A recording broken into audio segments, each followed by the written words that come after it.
All right, hey guys, Alex from Athletics here. With this time of year, late winter, being the season of travel for folks, we're prior to spring break, but this is the time of year where a lot of people are going on week-long vacations or even longer in some cases. We wanted to do a quick post on how to exercise when we travel, or what can we do when we're traveling with the resources available to us, which may in some cases be nothing, or in some cases it might be a really great, well-equipped gym. But regardless of what that is, what can we do to maintain our fitness, and how should we view working out when we are traveling? Okay. So now when you're traveling, first let's talk about how to think about working out when we're traveling. The first thing I would drive home is that we shouldn't be thinking about developing or enhancing our fitness when we're traveling, whether it's for work or for vacation. Okay. Chances are your body is stressed out from the travel process in and of itself. You're in all likelihood not going to have the same access to equipment that you would have if you were at home. It's unlikely that you're going to be able to follow the programming that we have here, or your traditional programming, while you're on the road, nor should you expect to be able to follow it wholeheartedly. Okay. Instead, what I would propose is that when we're traveling, we should think about just maintaining our level of fitness.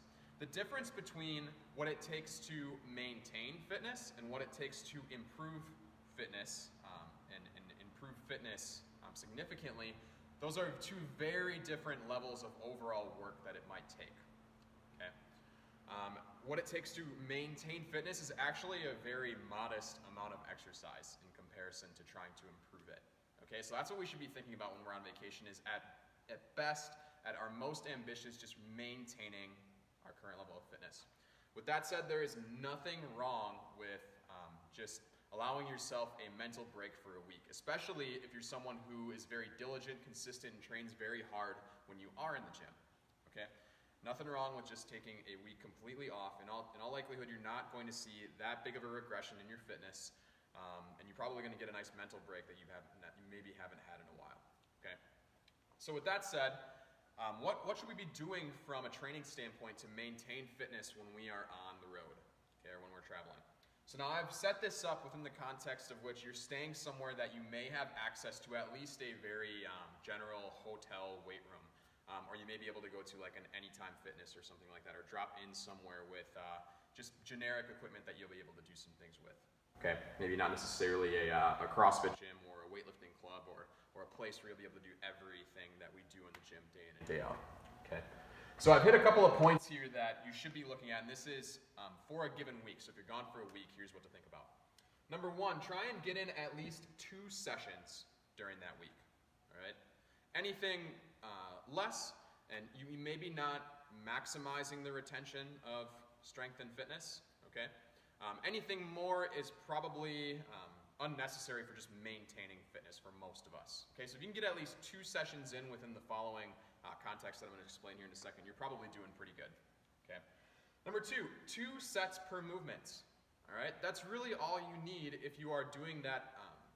If you're doing that well, okay, 2 sets is really all you're going to need to maintain fitness characteristics: strength, speed, power, conditioning, whatever it might end up being.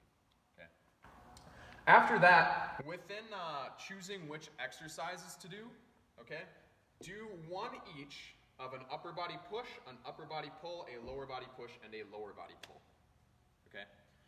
So if you're not understanding quite what that is, I'll represent each with an exercise. An upper body push is a pressing movement. So a bench press, a strict press can be done with dumbbells, it can be used with a barbell, whatever it ends up being. It can be a push-up, a handstand push-up. So on and so forth. There are endless variations of upper body presses that you can do. Okay?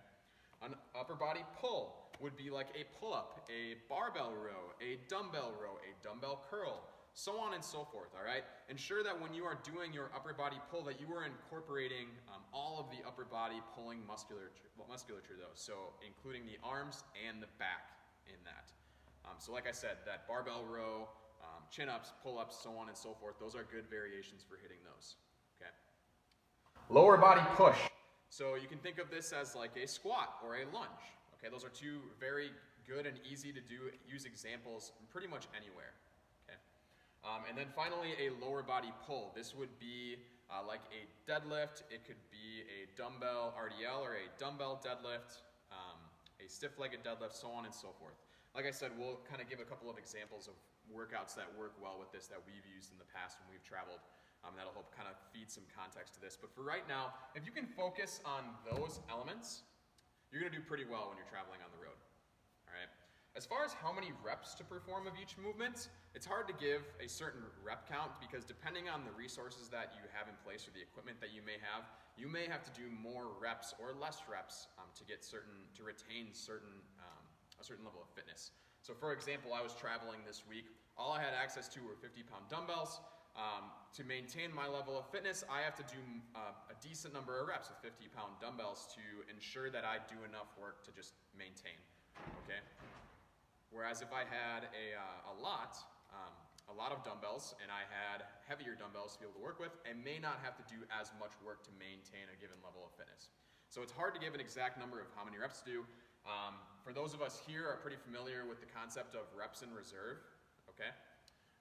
I would say stick to the territory of 3 to 4 reps in reserve per set, and you'll be pretty safe in making sure that you're maintaining your level of fitness. Okay, so hopefully those are some good guardrails to give you guys for what to look for when you're working out. Just to kind of wrap up, 2 sessions per week, 2 sets per movement, keeping to that 3 to 4 rep in reserve range. Okay, and then making sure you're incorporating upper body push, upper body pull, lower body push, and lower body pull. Again, keep your eyes posted. We're going to go ahead and do some example workouts of what that might look like.